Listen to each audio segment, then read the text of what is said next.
Welcome to the Fit 15 podcast show, where you'll find health and fitness inspiration, motivation, and information shared in 15-minute episodes. Tune in while getting a move on to make leading and enjoying the benefits of a healthy lifestyle almost too easy. It's the Fit 15. And now your host, Catherine Basu.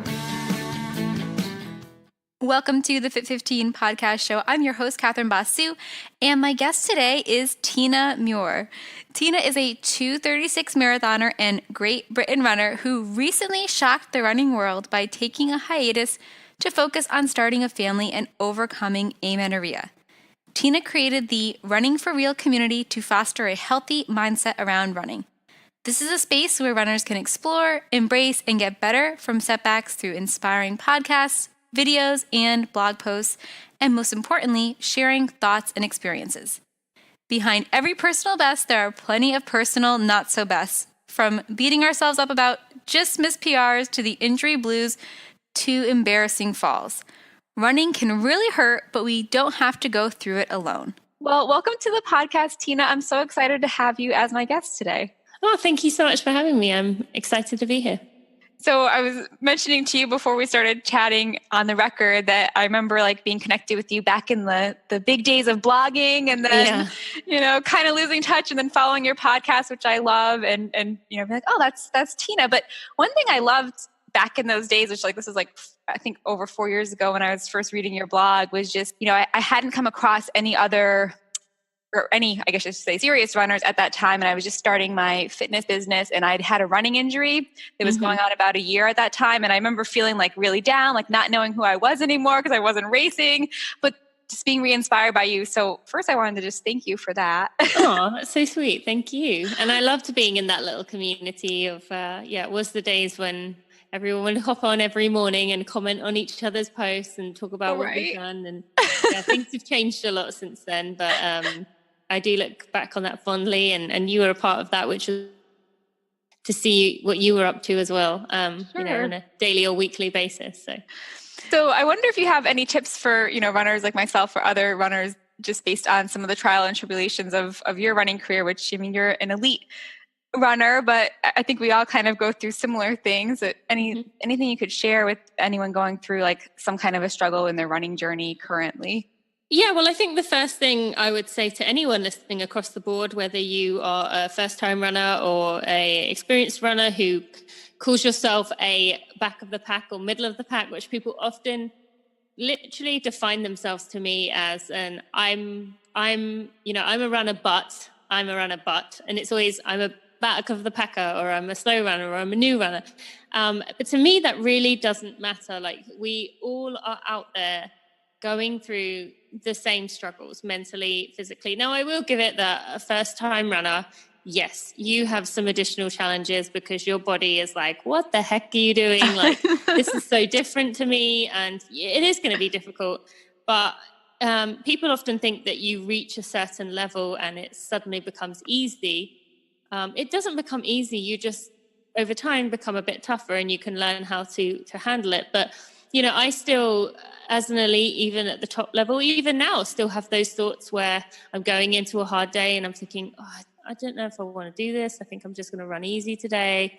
I really don't feel like this. And then I have, moments during where I think, why am I doing this? I don't want to do this. This is too hard. I can't do this.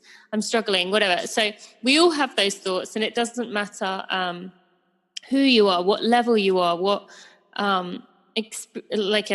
experience you are. Everyone's going to go through that. So I think reminding yourself that all you can do is the best that you can with that situation. The one thing I've learned since having a child now is that I can't push my time around like I be able to.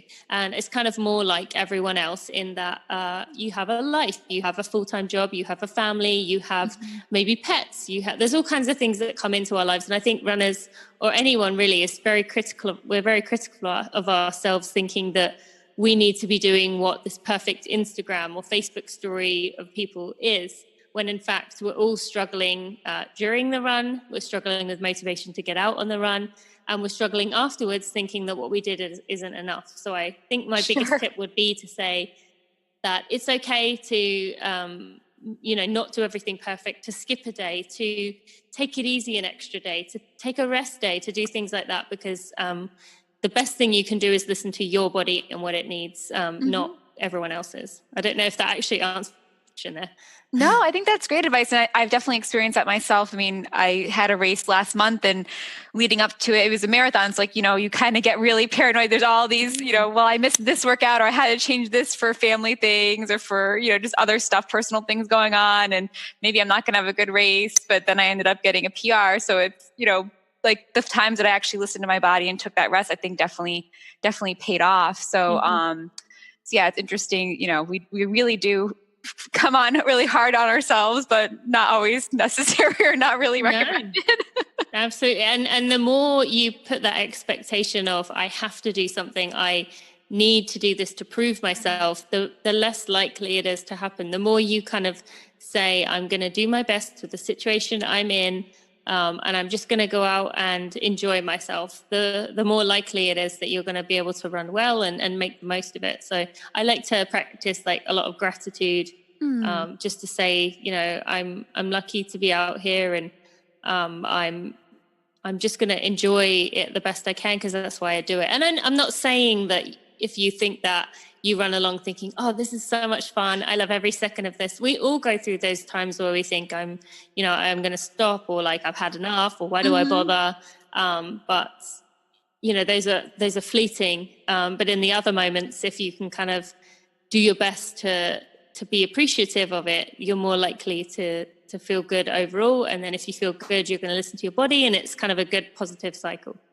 I found that's been, as I've become older and wiser and read Dina Castor's memoir, that really tapping into that mental piece has really changed my running so much, because, I used to run shorter races, when I was younger, and not have that mental piece. And just, I remember like, bad thoughts I'd have, and I'm sure that affected my running. But then running, the marathon is like kind of what I focus on now personally. And it's a longer distance, but just having that time where if you're thinking a little bit negatively, trying to switch that around.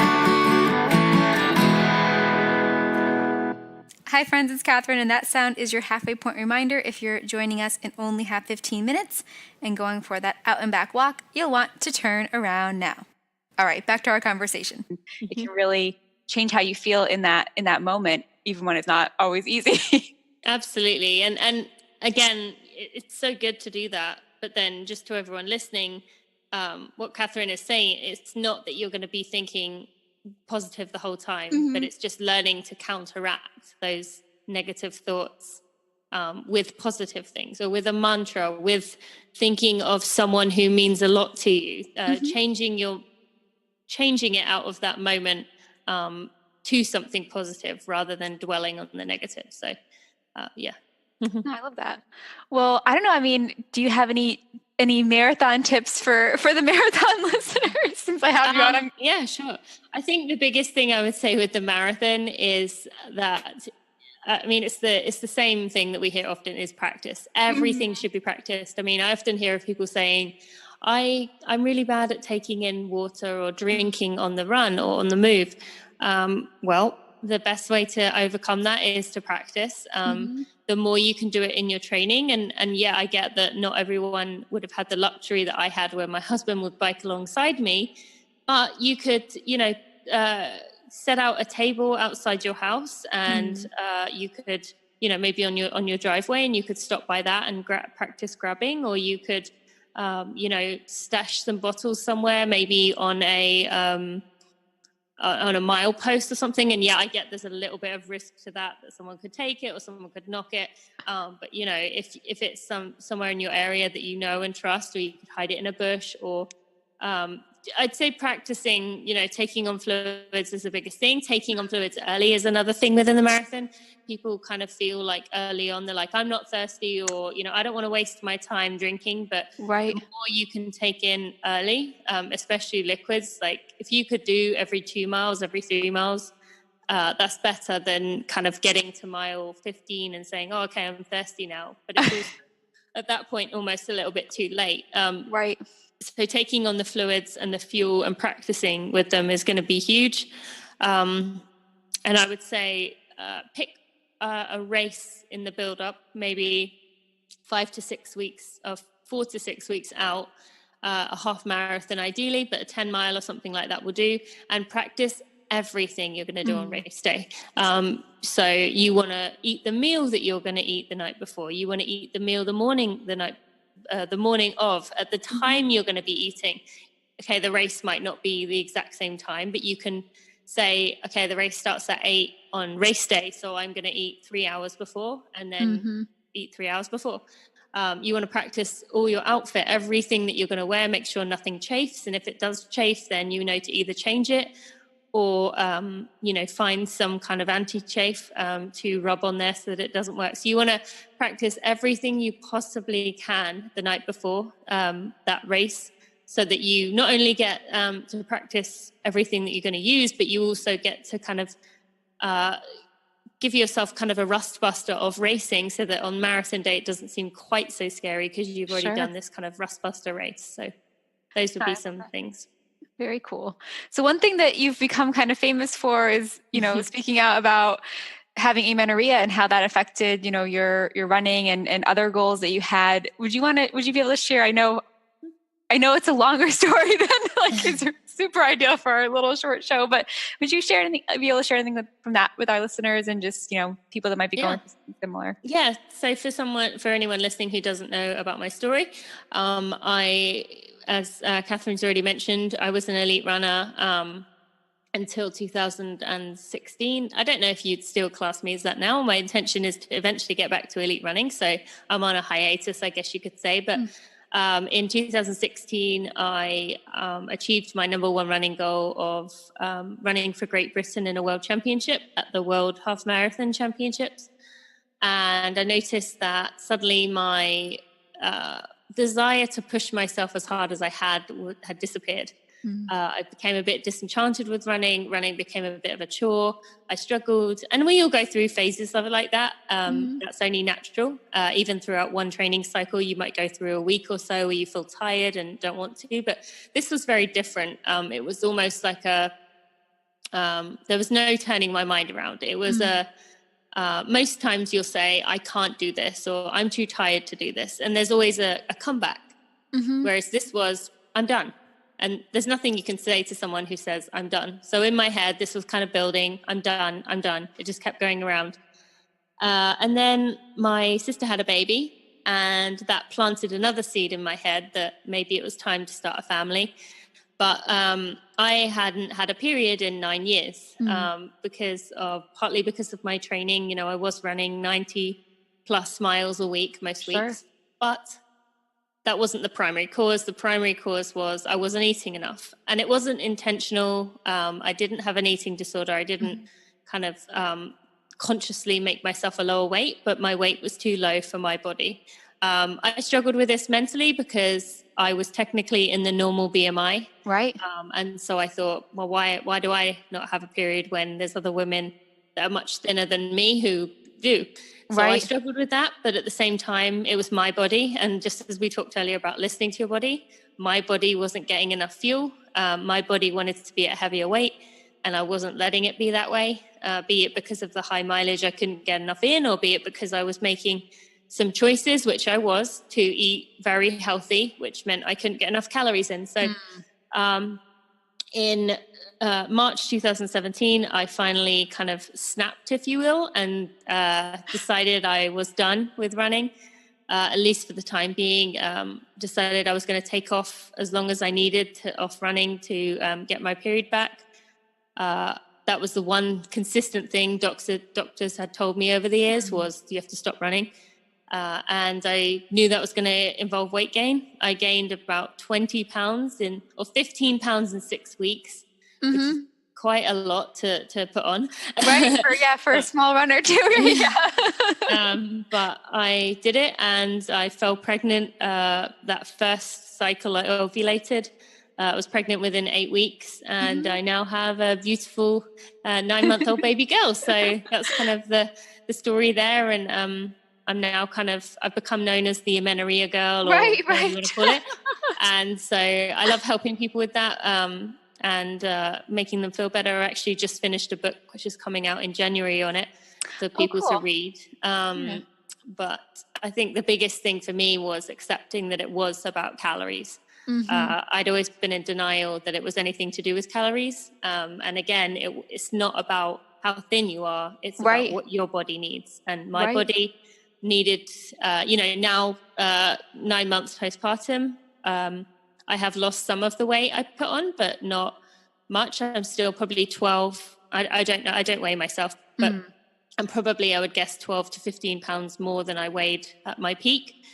And that's where my body wants to be. So it's more about kind of getting the calories in to keep you at a weight where your body wants to be. So I would say to people, you don't have to necessarily stop running, but you better increase your calories. And that's the best way to try it first. So. Sure. No, I'm sure you have a lot more advice coming out in your book, which is exciting. Yeah. I mean, it's more of because I have so many people reaching out to me about it constantly. There's only so much I can tell you in a short podcast like this, or even within a message. So I wanted everyone to have absolutely everything I've learned, everything I know, everything I went through and did. So if people do, I think people see me as like a beacon of hope that it can be done. Yeah. And so if people want to, follow what I did and try it and see if it will work as quickly as it did for them, although obviously an element of this is genetics. I'm very lucky I fell pregnant on the first try. I get that. But, it gives people the best chance of it happening again. So, yeah. Yeah. And it's interesting too, right? We think that our health is tied to certain things that we hear, or see, unfortunately often from celebrities and not from more real people. But, it's great that you've been able to share your story and that, you're right. I mean, it's not just about, you might have been eating enough calories and have a healthy weight, to be healthy and not have an eating disorder, but that for other goals that you had, that wasn't what your body needed. So it's, not to feel bad about that, but to kind of take that into account and listen to your body. Yeah, when it's the same postpartum as you mentioned, we very much see in media of these celebrities kind of snapping back in 6 weeks, and you think you should look that way. And I remember going through a few of my photos 6 weeks postpartum and seeing a belly just hanging over my pants and thinking like, why is that still there? Like I had the baby 6 weeks ago. That's such a long time. And it wasn't. But all you see in the media is look at blah, blah, blah, who's 6 weeks postpartum and looks amazing. And you think you should be that way. So it comes afterwards as well. And even if, nothing to do with pregnancy, we feel it a lot, maybe after the holidays, we feel very conscious that we should look a certain way. And, but I am much in the belief of it's okay, around the holidays, if you're making memories of people, by all means, go enjoy yourself. If that means you're a few pounds heavier, you're a few pounds heavier. Like it really doesn't matter in the grand scheme. Right. No, that's definitely good advice. Awesome, Tina. Well, you have a lot of exciting things going on. You have the podcast. I've been following you on Instagram now. We didn't have Instagram, or maybe there was Instagram back when we were in our blogging days. I wasn't on it if it was. I remember my first Instagram picture and I think it was like 2013. So simpler times. I guess that would have been it then. Yeah. It probably was just a pic. I remember it was a picture of some trees. So it wasn't as like sophisticated and giving out a message like it was back then. It was like, here's some trees, or here's my dinner, or here's a cat or something. It was very like simple back then. So but you've been doing some running again, right? Getting back into it with Bailey. yeah. So I run I've actually managed to run like up to 70 miles a week, which I'm really happy with. But I do run usually 4 of my 6 runs with Bailey. So that's been interesting, but kind of fun that I can do it with her. So yeah. I mean, do you have any tips with that, with like, with the running stroller, or just tips for running with the baby, that like things that you've learned that were good or bad that people would? I mean, running with the stroller, it's just kind of a learn by feel thing. Obviously giving yourself some grace that you're not going to be able to run as fast because you're pushing something. But I found that it's given me a lot of freedom because of that reason. I can't expect anything of myself when I'm pushing something. So I kind of just do what I can and go off effort, and that's the best that I can do. Although, funny story, I did last week, my husband went to take Bailey on a walk and in the running stroller, and he came straight back, and I said, why didn't you go on a walk? And he said, do you know you have a flat tire? And I was like, nope. But that explains why I'd been feeling so exhausted on the last 3 runs. So I think I'd done at least 2 runs with a flat tire. So no wonder I was tired. But yeah, so that's mostly just kind of staying on flat ground. Hills are obviously much harder, and just taking your time building up with it. And obviously the big golden rule of waiting till the baby is 6 months to run with them. And just postpartum running, I think a lot of it is we expect ourselves to be able to snap back. And I remember being like 3 months postpartum and thinking, kind of seeing it almost like a race. Like, well, I did that 3 months ago. I should be well recovered by now. But your body takes so much longer.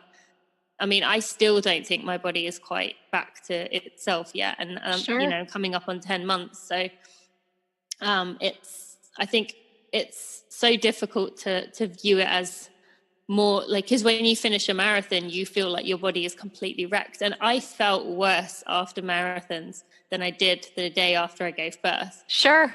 But like my whole body hurting. But then you have to remember that you still, your body took 9 months to build that situation. So you've got to give it a lot more slack to kind of come into it and get back to normal. And it's very easy to, again, look at social media and see these women running PRs, lifetime PRs after, 6 months after having a baby. And that just doesn't happen for everyone. It didn't happen for me. So I don't think I'll even hit a PR 1 year after her. So, it's okay if you're not following what you see on social media. So I love that. So we have to follow you on the podcast, and then how can we best stay in touch to make sure we know that we know everything we need to know about the book when that launches? Yeah. So Running for Real podcast is what I'd love if people would check it out. Very conversational, very much like this. And I have, had some really cool people on there who like Dean Karnazes. I just interviewed Siri Lindley. I don't know if you know who that is. She's a triathlete, but she's one of my heroes. I'm very excited about that. Yeah. I've interviewed Cara Goucher, Sally Bergeson, all kinds of people. But the biggest way people can follow me is probably Instagram is my go-to, which is Tina Muir 88, as in the number 88. And you can also find me on my website, tinamuir.com, or you can come join my community of runners. There's 3,500 people in there, which can be found at tinamuir.com/superstars. So that's TINAMUIR.com/superstars. So we'd love to see people. Love it. Well, thank you so much, Tina, for taking the time to spend a little time away from Bailey and everything else you have going on. No, I was happy to. Thank you so much for the great conversation. Yeah. Thanks for listening to the Fit 15. For show notes and more, visit fitarmadillo.com/podcast. See you next time.